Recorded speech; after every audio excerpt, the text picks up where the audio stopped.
제가 한 달에 한 번은 훈련 설교를 합니다. 제자 훈련 설교를 합니다. 여러분 그동안 지난주도 많은 은혜 받으셨다고 제가 댓글에도 봤지만 특별히 여러분 교회는 훈련의 장소임을 기억해 주십시오. 왜냐하면 교회는 죄인들이 모이는 곳이기 때문입니다. 그럼 훈련의 도구는 뭘까요? 성경이죠. 네. 그러면 훈련을 시키는 자는 누구일까요? 저예요. 네, 저예요. 여러분 제가 오늘 영상을 준비하면서 깜빡했는데 우리 권사님들 몸에서는 봤어요. Facing on the Giant인가요? 그 영화에 보면 코치가 운동선수들을 격려하는 게 있어요. 그런데 자기들 생각하기에는 20야드를 갈 것 같지만 사실 눈을 가리고 아이를 업고 가는데 150야드를 가게 됩니다. 거기에서 코치는 계속 가라고 이야기해요. 꼭 저 같더라고요. 여하튼 여러분 교회는 그런 곳이에요. 여러분 힘들어도 따라오셔야 여러분 스스로 여러분의 생각 스스로 여러분 스스로 결정짓지 마세요. 하나님은 여러분을 뭐로 만드셨어요? 하나님의 형상으로 만드셨다는 사실을 기억하세요. 세상은 자꾸 학벌 그리고 가진 걸로 여러분을 평가하겠지만 하나님은 그걸로 만드신 적이 없어요. 예. 그럴 것 같으면 제가 제일 키가 크니까 학벌 제일 높고 가진 거 많아야겠네요? 전혀 아닙니다. 전혀 아닙니다. 그럼 여러분 꼭 그런 거 하지 마시고 하나님의 형상대로 지음을 받았다는 확신을 가지시고 세상에서 어떻게 이야기하든 간에 여러분 자신감, 자만감 말고 자신감을 갖고 사세요. 예. 그리고 여러분 살면서 제가 보니까 여러분 부끄러운 행동하고 수치스러운 행동할 때 있잖아요. 사람한테는 미안해 하십시오. 사람한테 부끄럽다고 생각하지는 마시고 우리 하나님 앞에 나와서 회개하십시오. 예. 사람한테 미안한 건 사실이죠. 그런데 제 문제는 누가 해결해줘요? 용서한다고 해결되나요? 아니요. 예수 앞에 나오지 않으면 해결이 안 된다니까요. 여러분이 아무리 미운 사람 용서한다고 해서 마음의 용서가 다 사라지던가요? 아니요. 용서하는 사람조차도 용서할 수 있는 마음이 있어야만이 용서가 되기 때문에 예수 그리스도의 은혜가 없이는 불가능한 일입니다. 죄를 짓든 짓지 않았든 용서해야 되는 자든 용서도 받아야 되는 자든 우리 구주 예수 그리스도의 십자가 은혜가 없이는 아무도 죄에서 벗어날 수가 없습니다. 그게 은혜입니다. 여러분 그리고 한 가지 더 말씀을 드린 것은 저주와 축복에 대해서 이야기를 할 때 성경에서 저주는 예수를 믿지 않는 게 저주입니다. 여러분 일이 잘 됐는데 열심히 했는데 일이 안 됐다. 이게 저주가 아니에요. 그거는 여러분 세상이 하나님의 섭리 가운데서 자꾸 벗어나려고 뜻 가운데 벗어나기 때문에 악한 것이 있기 때문에 그런 거지. 여러분 어떻게 자꾸 저주를 내가 예수 믿는데 이 사업이 안 되고 가정이 어쩌면 파탄 나고 이건 저주가 아니에요. 그건 징계예요. 믿는 자들에게는. 그러니 예수님만 더 바라봐라. 내가 이 정도까지 돼도 예수 바라보겠니? 라고 묻고 있는 거예요. 여러분 정말 여러분 환경에 따라서 예수를 믿는다면 우선순위가 도대체 누구입니까?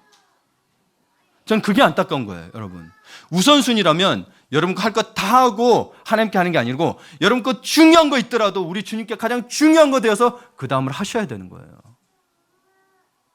자꾸 뭔 일 생기면 하나님 거 미루고 헌금도 마찬가지예요. 제가 헌금 이야기 될 수 있으면 안 하는데 하나님 앞에 더 들어오고 싶어도 그 안타까운 마음에 드려야 되지 뭐 그냥 바치고 말라고 해서 그런 게 아니에요. 여러분 그러지 바치지 마세요. 예. 감사하고 하나님이 즐겨내는 자를 사랑한다 했을 때는 하나님을 사랑하고 그래서 더 들어오고 싶은 마음에 드는 걸 살아간다는 거지 하나님이 없어서 그러시는 건가요? 아니에요. 아니에요. 여러분이 많이 헌금한다고 해서 뭐 제가 부자 되고 그런 거 아니에요. 그걸 이용한 분들은 있겠죠. 그러나 저는 여러분 참 그럴 것 같으면 저도 이렇게 설교 못합니다. 나중에 제가 돌 맞아 죽겠죠.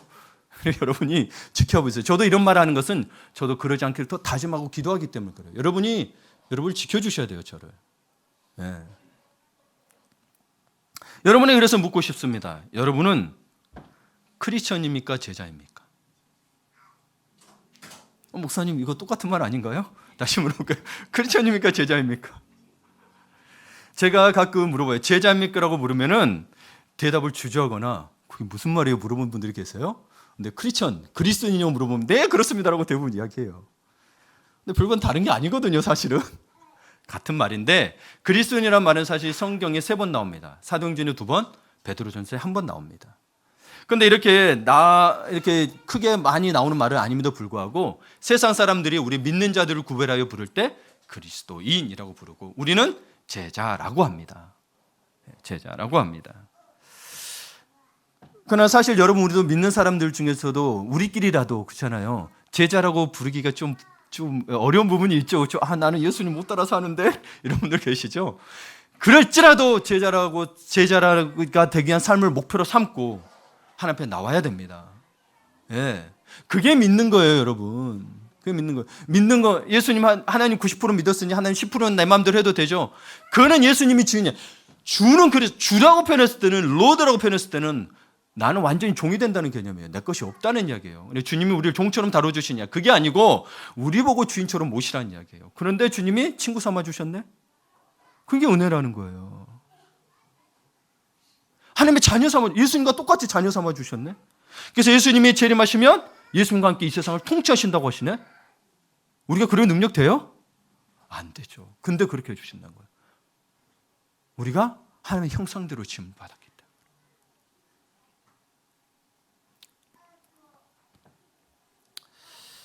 자, 오늘 본문의 좀 과정을 보기 위해서는 오늘 본문의 3장 이하에 보면 6절 이하를 보면 안식일에 예수님이 기적을 행하셨어요.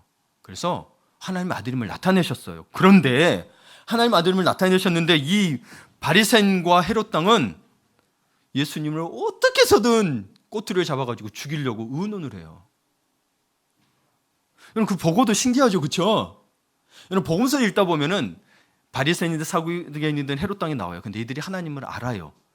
그런데 예수님을 인정을 안 해요. 왜요? 예수님은 자기하고 다르거든요. 예수님은 낮은 자로 오셨고 죄인을 위해 오셨고 그리고 스스로 병든 자들 위해서 고쳐주시고, 그러다 보니까 예수님 만약에 왕이 되면 어떻게 돼요? 자기들 기득권을 다 뺏기게 생겼네. 하하, 참 안타깝죠? 예. 우리 나라를 다스리는 분들도 국민들 조금만 생각하면 좀 덜 그럴 텐데 너무 자기 당이 차지하려고 하다 보니까 참 이해는 되지만 좀 우리 국민들로서는 힘이 든 부분이 있죠. 여러분 기도해 주세요. 예, 이들은 그렇습니다. 어떻게 죽일까 의논했어요. 근데 이러한 시점에서 예수님은 예루살렘을 떠나서 갈릴리로 가게 됩니다. 그래서 어디든 가든 간에 많은 기적을 행하시면서 예수님의 그 하신 일을 듣고 많은 이들이 나옵니다. 그래서 10절에 보면 이는 많은 사람을 고치셨으므로 병으로 고생하는 자들이 예수를 만지고자 하여 몰려왔습니다라. 또 11절에 보면 더러운 귀신들도 어느 때든지 예수를 보면 그 앞에 엎드려 부르짖어 이르되 당신은 하나님의 아들이니다. 여러분, 하나님의 아들이냐 아니냐를 인정함에 있어서 귀신이 들려서 하나님의 아들이 인정 안 하고 귀신이 안 들려서 하나님의 아들이 인정하는 걸까요? 이거 오해하는 분들이 계세요? 아니, 어디나 사두개나 바리새인들이 예수님 인정할 때 귀신 들려서 인정 안 하더라, 그 말이 아무 데도 없습니다. 그들 스스로 부인하는 거예요. 알매도 부인하는 거예요. 그래서 로마서 1장에 보면 그들이 하나님의 하나님을 마음에 두기 싫어함에 되어 있습니다. 그래서 그들의 행실을 그대로 내버려 둔다고 되어 있어요. 그래서 여러분, 기도하지 않고 여러분이 성공하는 것은 저주라니까요. 거기에 매이게 돼요. 여러분, 이 시대를 살면서 우리 여기 나이 드신 분들 계시는데 젊은 사람들이 여러분에게 보고 싶은 게 있습니다. 세상 사람들은 여러분을 성공하는 걸 보고 싶어 하지만 정말 믿음의 사람들은 여러분을 보고 싶어 하는 게 뭐냐? 성공하든 성공하지 않든 우리 주님을 사랑하고 예배하고 믿는데 변함이 없는 걸 보고 싶어요. 자, 사업이 성공하면 여러분 그 성공으로 말미암아 어느 순간부터 교회에 오는 게 뜸해져요. 그리고 좀 거들먹거리죠? 네. 아니, 그게 잘 버는 게 나쁘다는 게 아니에요. 그러면 또 겸손해지고 하나님 앞에 더 감사하고 해야 되죠. 그렇죠? 자, 사업이 망했다고 칩시다. 일이 망했어요. 또 직장을 잃었다고 칩시다. 그럼에도 불구하고 그것 때문에 죽을 상하는 게 아니고 힘들죠. 하나님 앞에 눈물로 기도하면서 하나님 도와주십시오 하는 이 모습을 보고 싶은 거예요. 그렇다면 여러분, 성공과 실패로 말미암아 여러분 하나님으로 왔다 갔다 하면 그럼 하나님은 뭐죠? 하나님은 내 성공과 실패에 달려있는 분인가요? 여러분 생각해 보셔야 돼요. 여러분, 하나님이 우선순위라고 했을 때 여러분이 누군가를 만나러 가고 누군가에게 이야기하고 누군가를 도와주고 싶고 누군가에게 또 좋은 거 보고 여러분 좋아하는 취미들이 하나씩 있죠. 그러면 그 취미하는 거 가려면 벌써 언제 머리부터 떠오르죠. 자전거 좋아하는 사람은 어디로 갈까 자전거 계획하고, 예. 스포츠 좋아하는 사람들은 스포츠 생각하고 있거든요. 예. 공 좋아하는 사람들은 머리에 공이 막 굴러다니죠. 우리 하나님은 그런가요? 여러분, 그걸 하지 말라는 게 아니고 정말 하나님이 우선순위가 된 삶은 철저히 하나님의 인도함 받음을 통해서 환경과 어떤 형편에 영향을 받지 않게 됩니다. 근데 내가 열심히 교회를 다니고 오래 다녔다고 해서 그런 문제가 되는 게 아니고 진짜 하나님을 주인 삼아야 가능한 일입니다. 오늘 보시겠습니다. 예수님은 그리고 나서 12명의 제자를 부르셨습니다. 13절에 보시면 예수님께서 13절에 보세요. 예수님께서 어느 날 산에 오르사 자기가 원하는 자들을 부르셨습니다. 이 사람들이 12제자들인데요. 보세요. 자기가 원하는 자들, 자기가 부르셨어요. 예수님은 철저히 모든 결정에 있어서 자신의 주권적 선택을 하셨습니다. 이걸 기억해 주시길 바랍니다. 그래서 이 부분에 있어서 성경에 어떤 조건으로 12명을 택했다는 게 안 나와 있고요. 그냥 예수님이 원하셔서 택하셨다는 거예요. 그래서 여러분 이 자리에 온 게 여러분 내가 선택해서 온 것 같지만 나중에 여러분 깊이 가보시면 이게 하나님 은혜였구나라는 걸 알게 됩니다. 예. 먼저 여러분 이 부분에 있어서 예수님의 제자가 되기 위해서 예수님을 따르는 사람의 종류를 알아야 됩니다. 첫 번째로 예수님을 따르는 종류가 있는데 두 가지 종류가 있습니다. 두 부류가 있는데요. 복음서를 보게 되면 이 두 부류가 나오는데 첫 번째 부류는 군중입니다. 군중이라 함은 예수님을 따라다닙니다. 그래서 행하신 기적도 많이 보고요. 예수님 전하신 말씀을 듣기도 해요. 놀라기도 하고 감동도 받아요. 그러나 딱 거기까지입니다. 자기들이 원하는 것이 해결되었거나 혹은 자기들이 원하는 것들이 얻을 수 없다는 판단이 있으면 딱 돌아섭니다. 많이 봤어요. 저 어머니 따라서 기도 많이 다녔는데 병 고침 받고 있는데 그럼 뭐 능력 받았고 이심까지 했어요. 몇 달 뒤에 교회를 안 나와요. 어디 가봤더니 옷 삐까삐까 입고 누구 만나러 간대요, 주일날. 능력 받으면 뭐예요? 예수를 못 만났는데. 그래서 뜨거운 거 좋은 사람, 뜨거운 게 싫다는 거, 뜨거운 거 좋아하는 사람 조심하셔야 돼요. 능력 없으면 이 교회 차갑나고 돌이서버려요. 여러분 아까 이야기했죠. 엘리야가 폭풍과 어려운데 자기 마음에 상심했을 때 하나님의 음성을 들었다고요. 들어본 적 있어요? 그 음성? 여러분 자고 있는데 예수님이 갑자기 꿈속에 찾아오고 내가 너를 사랑한다는 게 막 울어요. 여러분 막 잠에서 울어본 적 있으세요? 그런 저는 있어서 좀 이야기해봐요. 지금도 못 잊겠어요. 너무 힘들어서 주님 도와주세요. 전철 타고 오면서 상계동에서 이제 구로까지 오는데 걷고 그러면 1시간 50분씩 걸려요. 저도. 하나님 좀 도와주세요. 하나님이 찾아오세요. 내가 너를 사랑한다. 내가 다 안다. 그럼 이제 전철에서 울기가 민망하니까 내려가지고 의자 앉아서 펑펑 우는 거예요. 1시간씩 2시간씩. 눈물이 그냥 나요. 어떻게 해요? 제가 20대 때 그랬어요. 그러니까 여러분 감정이 제가 뭐 어떻게 팽치어서라도 못 울어요. 근데 멈출 수가 없는 거예요. 정말 주님을 천조로 여러분이 가장 절망스럽고 가장 힘들 때가 주님을 찾을 때라니까요.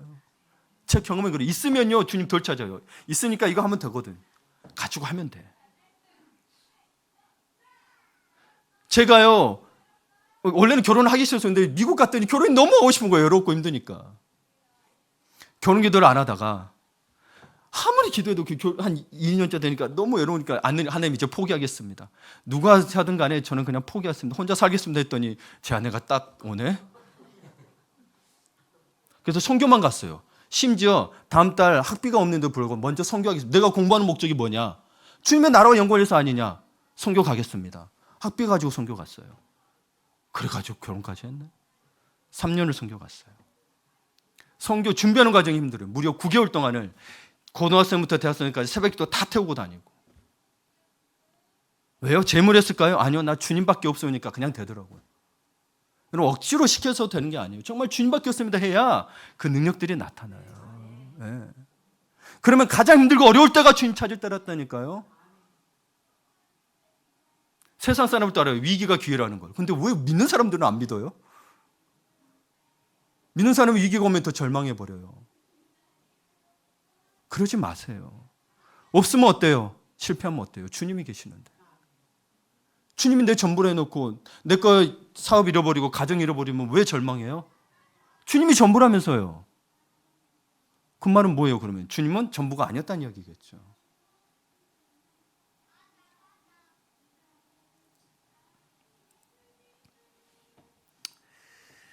여러분, 두 번째 부류는 제자들입니다. 영어로는 disciples라고 이야기하죠.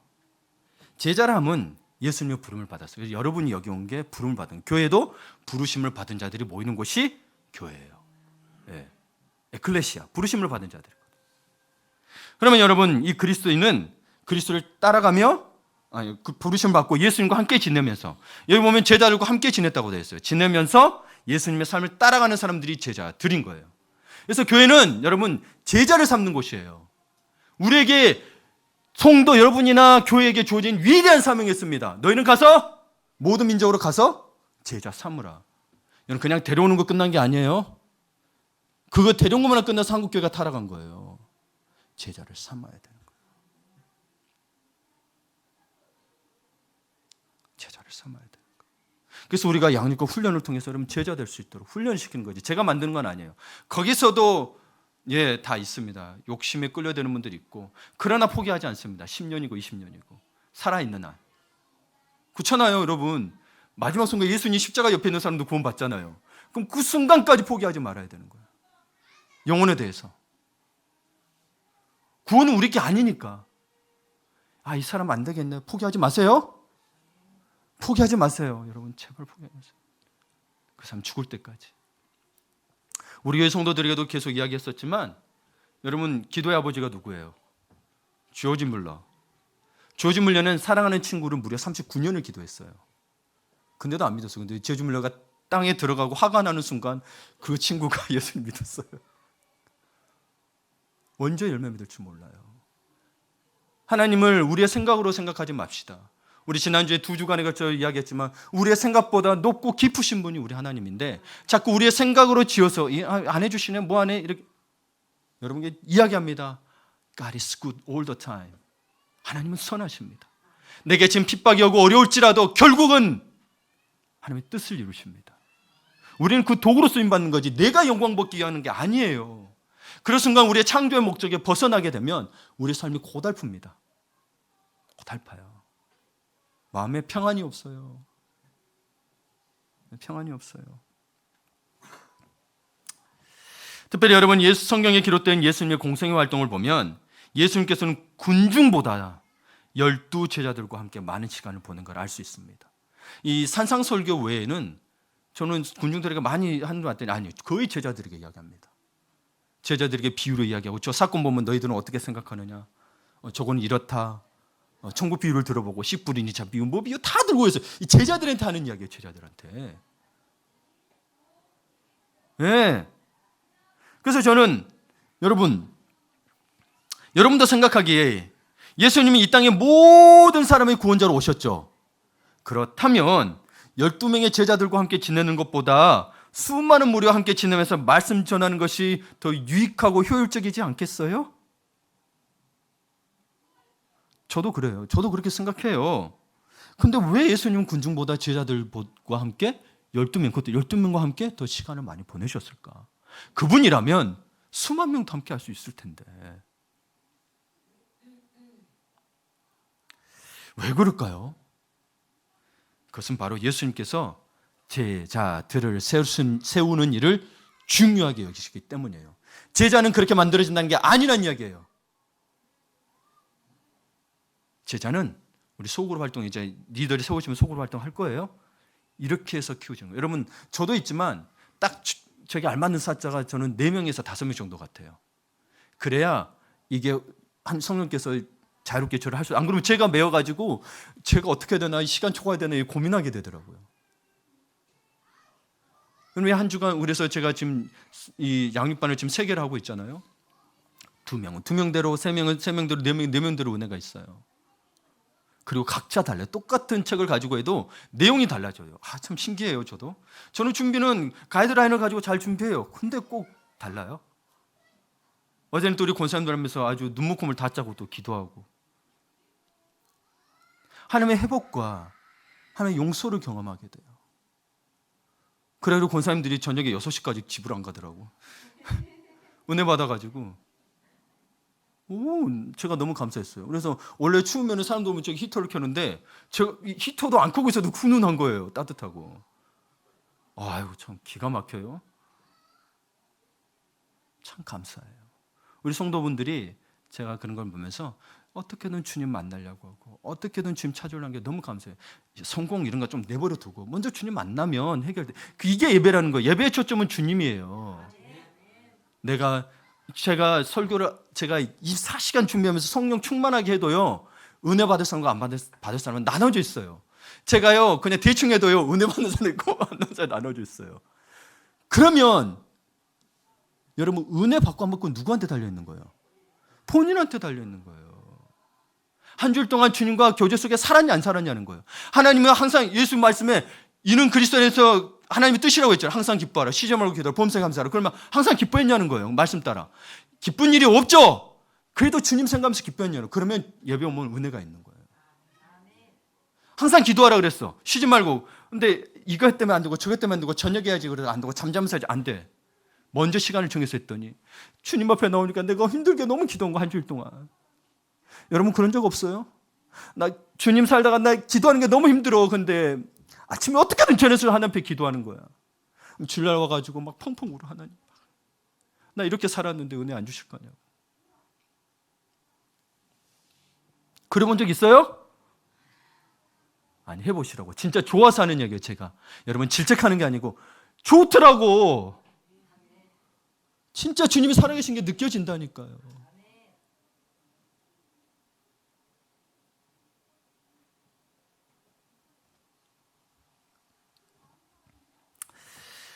자, 그럼 예수님이 제자들을 세우신 이유가 무엇일까? 첫 번째로는 13절에 있는 것처럼 예수님이 원하시기 때문입니다.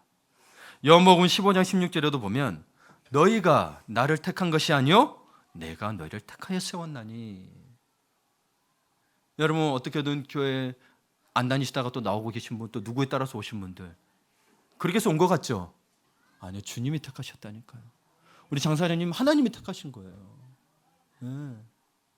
우리 김매경님 하나님이 택하셨어요. 몸이 아프다고 들었는데 그래도 오늘 또 오셨네. 우리 초신자인데도 불구하고 하나님이 택하셔서 그래. 힘든 거 알아요.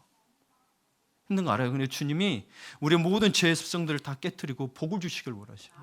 아멘. 지난 목요일에 이제 춘천 아까 DPA 수료식을 다녀오면서 전도사님과 신앙에 대해서 이야기를 했어요. 여러분 막 여러 가지 이단들, 여러 종교들, 뭐 사회 현상들 뭐 이야기하다 보면서 이단들 넘어가고 그리고 세상 사람들 보면 교수도 많고 뭐 변호사도 있고 의사도 있는데 이 사람들은 이단에도 넘어가요. 똑똑한 사람들이잖아요. 명문대 나오고. 근데 왜 부족하고 미련한 우리는 넘어가지 않았을까? 부족하고 미련한데 우리가 넘어가야 되는 거 아니냐고. 우리가 사기당해야 되는 거 아니냐고. 세상에 성공이 또 그리고 성공하고 싶잖아요. 남도 성공하는 거 따라하고 싶어서 미혹되고 싶은데 교회 빠지고 열심히 살고 싶은데 일해서 돈 벌고 싶은데 왜 거기에 미혹되지 않고 우리 예수님 믿고 있을까? 그래서 우리 둘이 이야기한 거예요. 내가 믿고 싶어서 믿는 게 아니었구나. 정말 하나님이 선택해 주지 않으면 내가 믿을 수 없는 거라는 거를 고백했다니까요. 여러분도 한번 누군가하고 그런 얘기 나눠보세요. 그러면 저절로 알게 돼요. 와, 이거 내가 믿은 게 아니었네. 저절로 알게 돼요. 그걸 안 나눠서 모르는 거예요. 여러분 부족하고 여러분 때론 또 불같고 다 알아요. 근데 믿는 게 기적이라니까. 그런 사람들이. 교회에서 목사가 화내지 마세요, 분노하지 마세요. 그 말 듣고 어떻게 또 교회에 나와? 신기하죠? 네, 하나님이 선택하셔서 그래요. 제가 훌륭해서가 아니에요, 절대. 정말 주님 은혜인 거예요.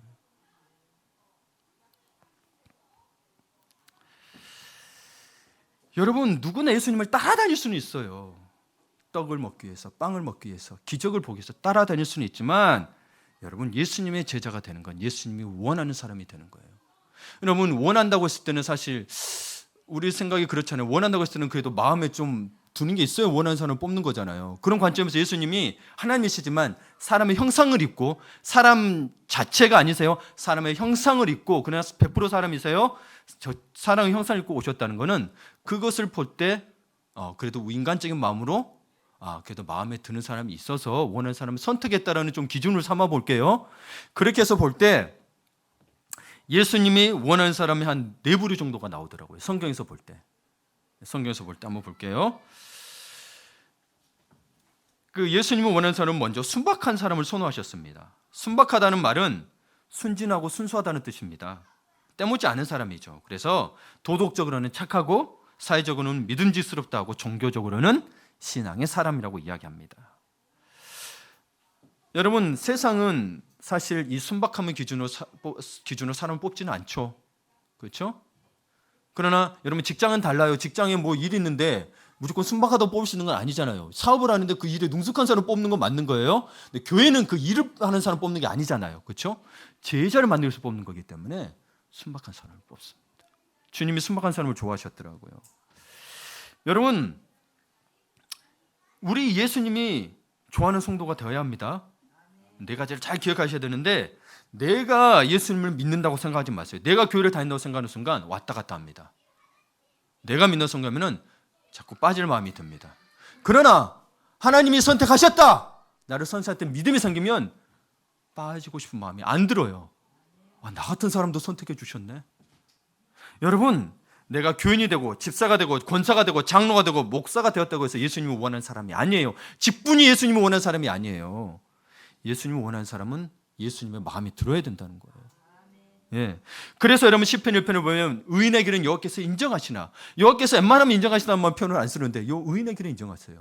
자, 우리가 죄인이잖아요. 누구로 말미암아 의인이 됐죠? 예수 그리스도로 말미암아. 여러분, 의인이 될 수 있어요, 없어요? 될 수 있다니까요. 그래서 예수만 붙들려고 하는 이야기예요. 하나님이 인정하시면 여러분, 앞에는 잠깐 막히는 것 같지만, 우리 계시록 새벽기도도 큐티도 하고 계시죠. 근데 이 악한 세력들이 세력이 세요. 권세가 있어서 우리들을 무너뜨리고 힘들게 하죠. 잠시 그들이 승리를 취한 것 같지만 반드시 누가 승리해요? 우리가 승리하죠. 마지막에 웃는 자가 승리하는 자라니까요. 그 고난을 하나님이 사용하시더라고요. 주님도 고난을 받으세요. 그래서 주님도 고난을 받으세요.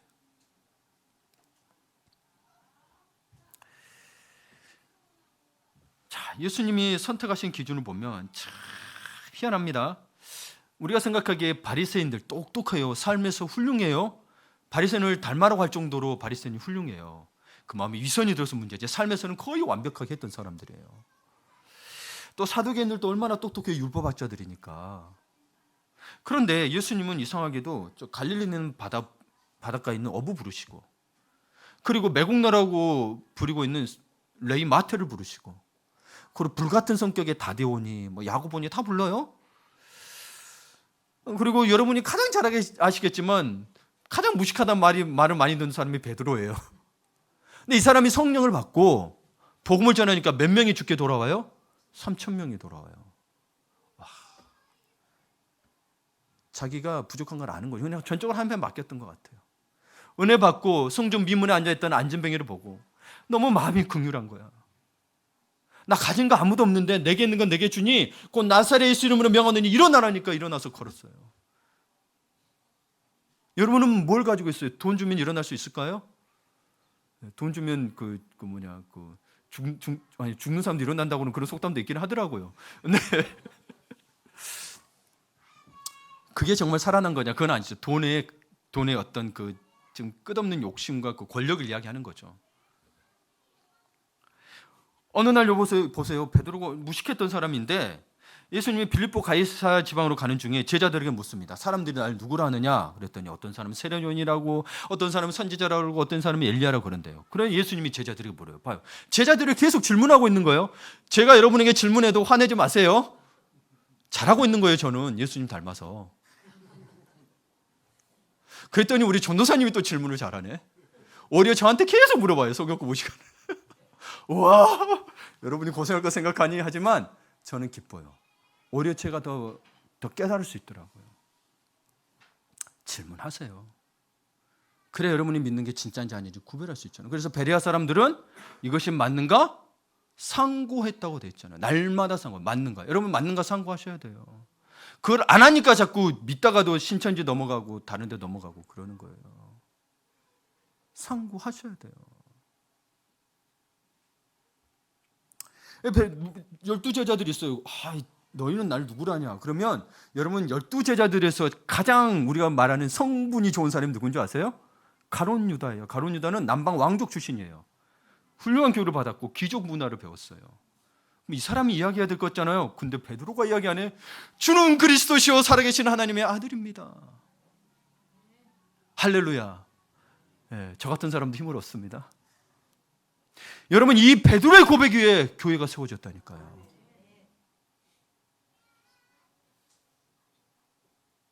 교만한 패망의 선봉이라고 그랬어요. 여러분, 가진 학벌 다 내려놓으시고 그냥 없어도 열등감 갖지 마시고 주님만 바라보세요.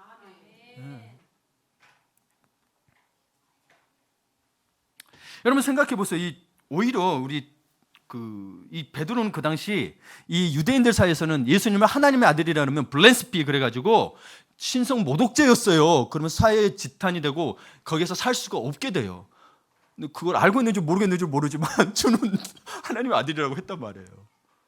알고 했겠죠. 그런데 보세요. 흔히 우리가 말하는 똑똑하고 이런 사람들은, 좀 눈치 빠른 사람들은 예수님이 하나님의 아들인 줄 알면서도 자기 신변에 위험이 있을까 봐 침묵하게 됩니다. 순박한 베드로, 사람의 눈치를 안 살피는 베드로는 오히려 하나님 아들이라고 순수하게 고백했습니다. 우리 지난주에 신은 죽었다 두 번째가 봤죠? God is not dead. 거기 보면 그 학교 선생님이 학생이 물어봐서 예수에 대해서 이야기한 거 역사적으로 이야기를 했어요. 근데 학교에서는 그걸 가지고 종교적으로 강요에 따라 삼아서 재판까지 가게 됩니다. 근데 그걸 가지 않기 위해서 학교에서 딜을 하죠. 너 그거 예수에 대해서 이야기 안 했다 그러고 그냥 역사적인 예수가 아니라고 이야기하면은 우리 다 넘어가고 다시 직장에 복직시켜 줄게. 근데 그 사람이 그걸 따랐어요, 안 따랐어요? 안 따랐죠. 실제 있었던 일이에요. 그리고 법정까지 가고 무지 고생했습니다만은 결국에는 승리했죠. 오히려 하나님을 역사적으로 증거하게 되고 오히려 하나님을 더 드러내는 일이 돼버렸어요. 그래서 여러분의 당하는 고난으로만 여러분의 상황을 판단하지 마시고 하나님이 무슨 일을 하실까 좀 기대하세요. 자꾸 여러분의 상황 보고 나는 이래, 내 나이는 이래, 나 이러면은 그거에 그냥 하나님의 형상이 안 돼버려. 자꾸 여러분은 독수리의 자녀인데, 독수리의 새끼인데 자꾸 스스로 병아리 새끼를 만들어버려요. 닭이 나쁘다는 이야기가 아니에요. 능력치가 다르다는 이야기예요.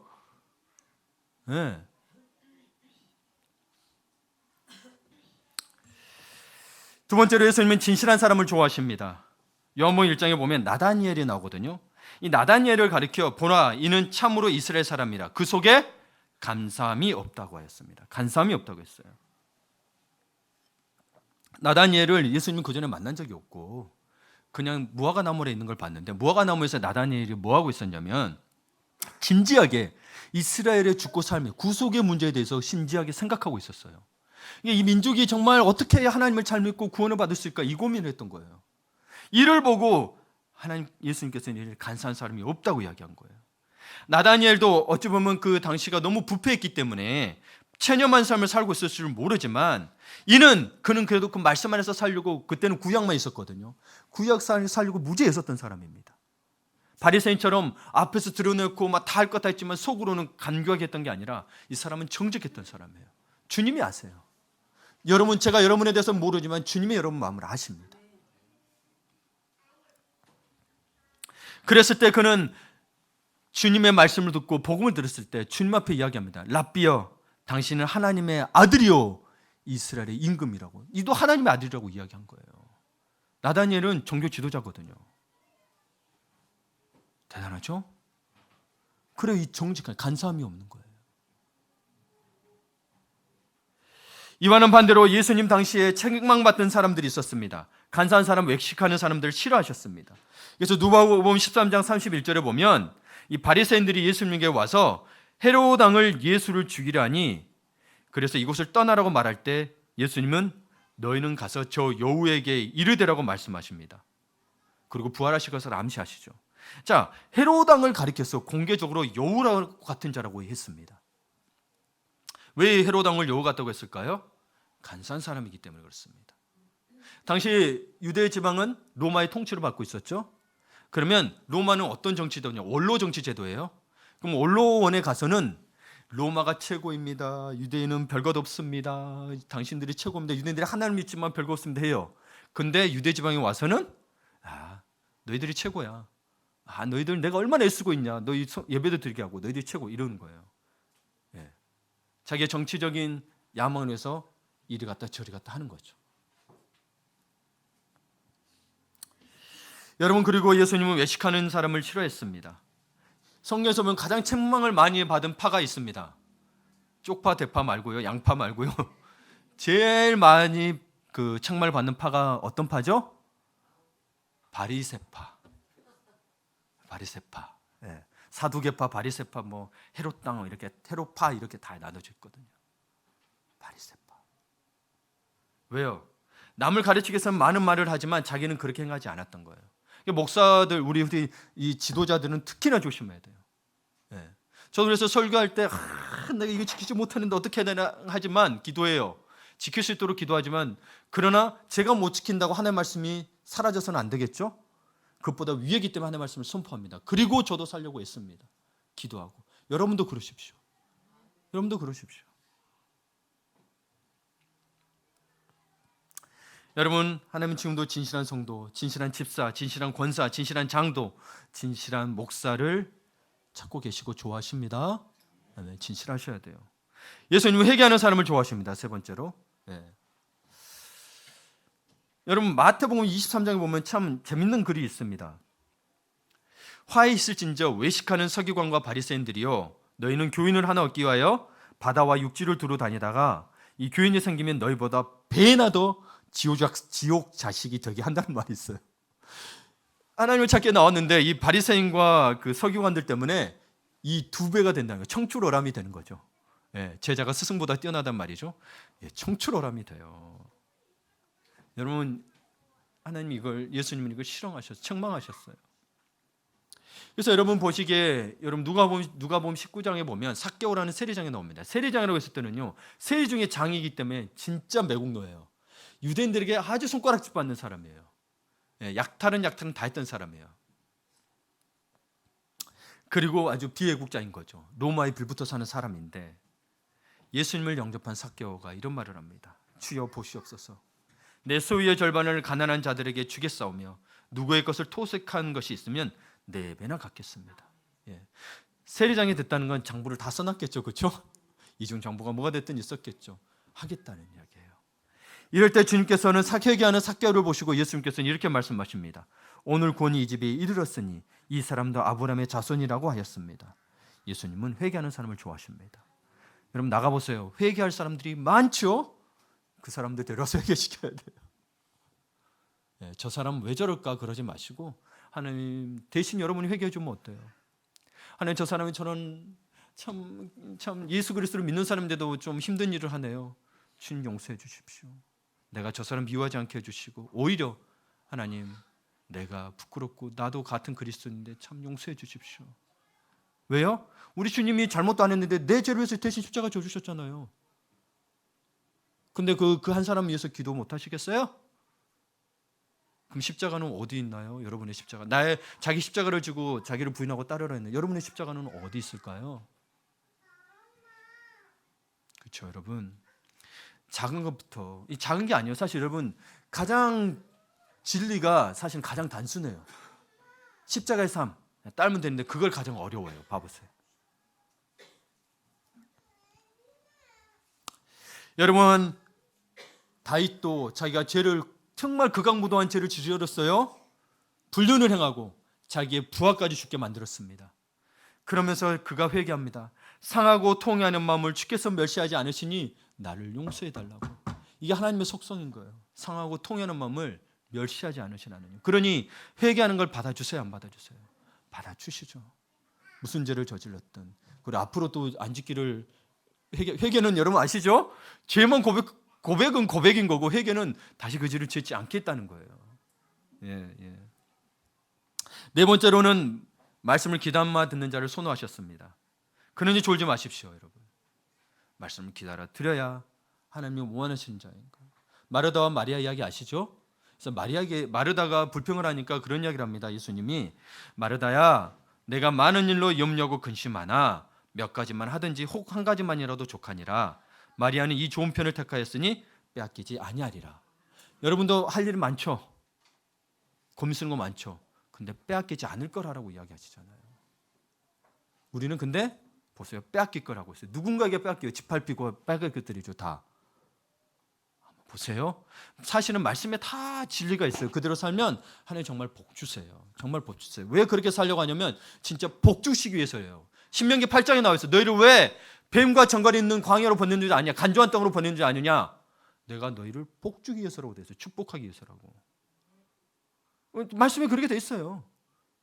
제가 기복신앙 이야기하는 게 아니고. 그러니 고난을 감당하라는 거죠.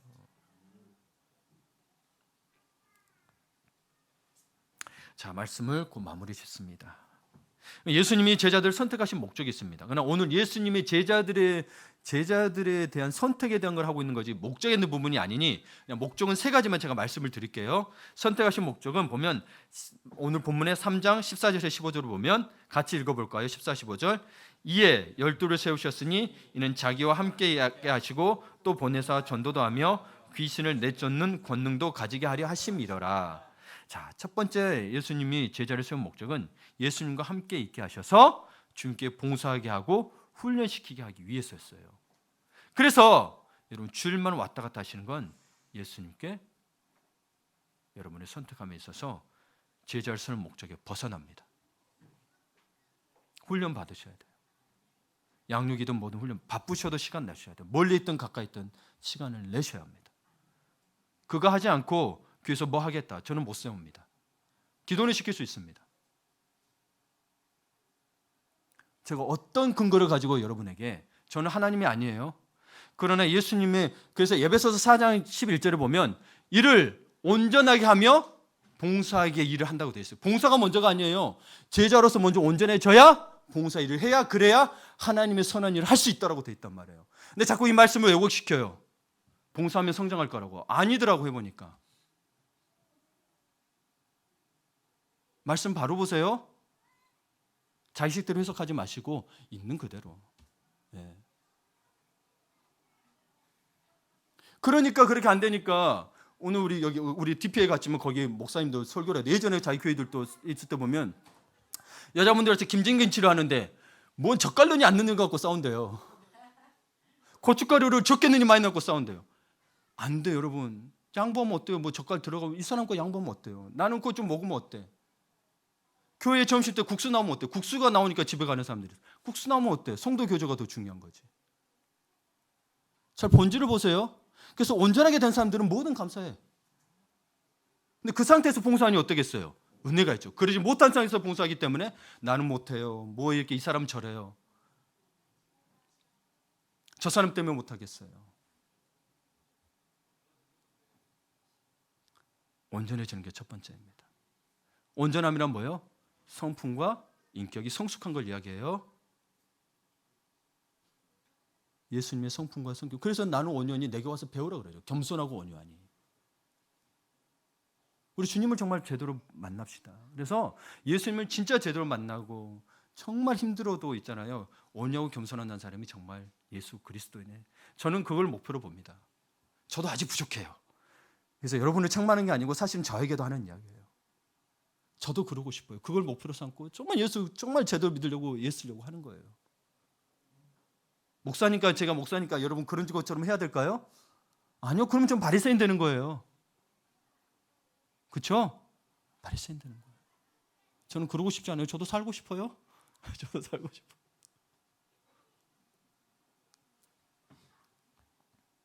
두 번째 목적은 그래서 훈련을 시킨 다음 전도하도록 하기 위함이었습니다. 그래서 여러분 훈련 받은 자는 반드시 제가 양육받는 모든 끝나면 전도하라고 다 시킬 거예요. 하셔야 돼요. 저도 전도를 좋아하는 사람이에요. 근데 전도하지 못하고 제게 맡겨진 건 이 목사가 됐기 때문에 목사의 가르치는 사역은 뭐예요? 가르치는 거거든요. 여러분 가르칠 테니 제가 전도까지 하면 너무 힘들더라고. 가르칠 테니 데려오세요. 제가 가르칠게요. 아셨죠? 네. 세 번째, 귀신을 쫓아내는 일을 하셨습니다. 영혼으로 병든 자, 귀신 쫓아내야죠. 그렇죠? 그래서 우리 여러분 축기 사역 안 하는 게 아니에요. 여러분 초신자들은 그게 어려울 수 있으니 따라가서 그래서 기도하고 하는 거예요. 저는 예수님의 성령의 능력을 부인하지는 않아요.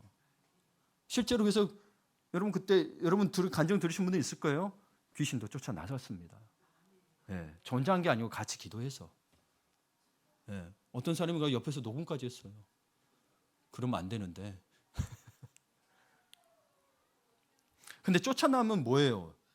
그게 중요한 게 아니라고요. 오늘 여러분 그러면 군중이 되는 거예요. 예수를 만나서 내가 죄를 고백하고 구원 받았냐 안 받았냐가 핵심인 거지. 그게 내가 구원받을 자격이 안 되는데 구원해 주셨단 말이에요. 그 은혜가 있어야 모든 게 감사하고 구원받을 삶을 살지. 이게 없으면 구원 한번 받는 걸로 그래 나는 이제 내 마음대로 살면 돼. 안 믿어지니 안 믿는 데 살고. 아니에요. 예수를 자꾸 생각해 보세요. 여러분의 생각을 뛰어넘는 분이라니까요. 독일의 유명한 철학자 프로슬로기안의 책을 봐보세요. 이 사람은 독일에서 인정받는 분인데 내가 믿을 수 이해가 안 되기 때문에 이해할 수 없기 때문에 하나님을 믿는다 그랬어요.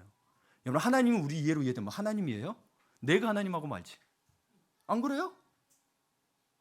우리의 생각을 뛰어넘고 우리의 생각을 이해가 안 되는 분이에요.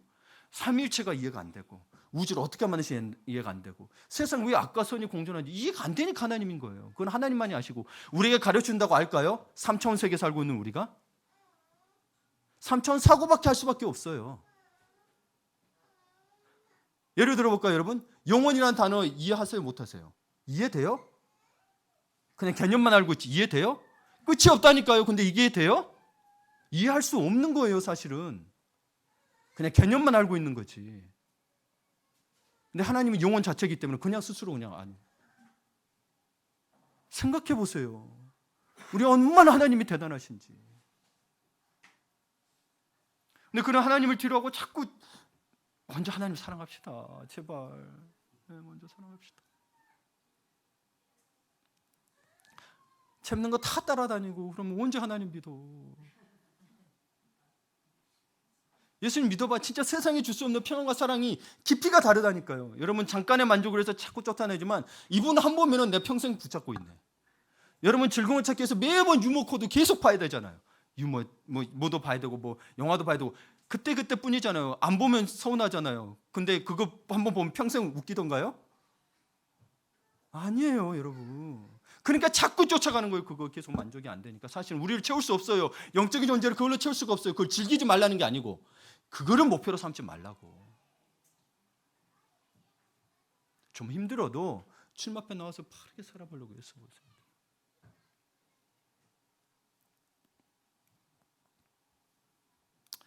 여러분 마지막으로 말씀을 할게요. 여기 보면 참 재밌는 글이 있었습니다. 예수님이 제자는 12명이잖아요. 근데 그 미국의 한 경영 컨설턴트 회사에서 예수님의 12제자에 대한 학력, 직업, 적성, 성격, 대인관계 등 이 복음서에 성겨 있는 거를 다 뽑아가지고 테스트를 한 후에 종합적인 평가를 내려서 예수님께 보고서 형식으로 올렸어요. 예, 예. 한번 읽어드릴게요. 자, 귀하께서, 귀하는 예수님입니다. 귀하께서 추천한 사람들 대부분이 배경과 학벌과 귀하께서 착수하시고자 하는 사업 형태의 직업 적성에는 미달된다는 것이 상당 관계자의 모두 의견입니다. 이게 이 제자들 잘못했다 그거예요. 그들에게는 팀 사업의 개념이 없습니다. 관리 능력도 부족합니다. 장래에 대한 비전도 희망도 보이지 않습니다. 귀하의 사업을 위해서는 장래성 있는 다른 사람들을 찾아볼 것을 강력히 권고합니다. 이렇게 돼 있어요. 그래서 설명이 나와 있어요. 시몬 베드로는 정서적으로 불안하고 성급한 경향이 있습니다. 네, 그래서 사용하면 안 됩니다. 그거예요. 안드레는 지도자 자질이 절대로 부족합니다. 안드레는 꼭 다른 사람 이유를 대거든요. 세베대 아들들인 야고보와 요한은 조직에 대한 충성심보다는 개인의 이익을 앞세웁니다. 그렇죠? 예수님 좌우편에 차오게 해달라고 하잖아요. 도마에게는 조직원의 사기를 뚫을 수 있는 의심 많은 자세가 여전히 조직을 힘들게 할 수 있습니다. 마태는 대예루살렘 사업 개선협회에 블랙리스트에 올라와 있습니다. 이게 무슨 말이에요? 세례는 그때 당시 친로마파예요.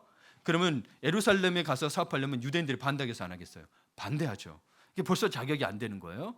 그 다음에 알페오의 아들 야고보와 다데오는 과격한 기질의 소유자임에 틀림없으니 둘 다 조울증이 심하게 나타납니다. 예. 그러나 지원자들 중에 한 사람에게는 큰 가능성이 보입니다. 그는 능력과 기질을 갖춘 사람으로서 대인관계가 원만하고 비즈니스 정신이 있고 상류층과도 교분이 있습니다. 그는 의욕도 크고 야망도 있고 그것을 실행할 만한 실력과 학식도 갖추었습니다. 우리는 이 사람이 누구예요? 가룟 유다. 이 사람을 귀화의 격리 담당자와 신복으로 채용할 것을 추천하는 바입니다. 다른 지원자들에 대해서는 우리는 더 이상 추천하기를 거부합니다. 그럼에도 불구하고 귀하께서 꼭 그들을 채용해서 그들과 함께 귀하의 새로운 사업의 동역자로 쓰신다면 죄송한 말이지만 사업 성공의 전망은 극히 희박하다는 보고를 드릴 수밖에 없습니다. 자, 우리 결과를 알죠? 결과를 알아요. 여러분, 이 보고서대로 됐어요? 반대로 됐어요? 반대로 됐죠. 그렇죠? 예. 오히려 가룟 유다가 실패하고 이 사업에 실패했던 예수님의 대사업이 성공을 했죠. 지금까지도 이어지고 있습니다. 지금까지도 이어졌습니다.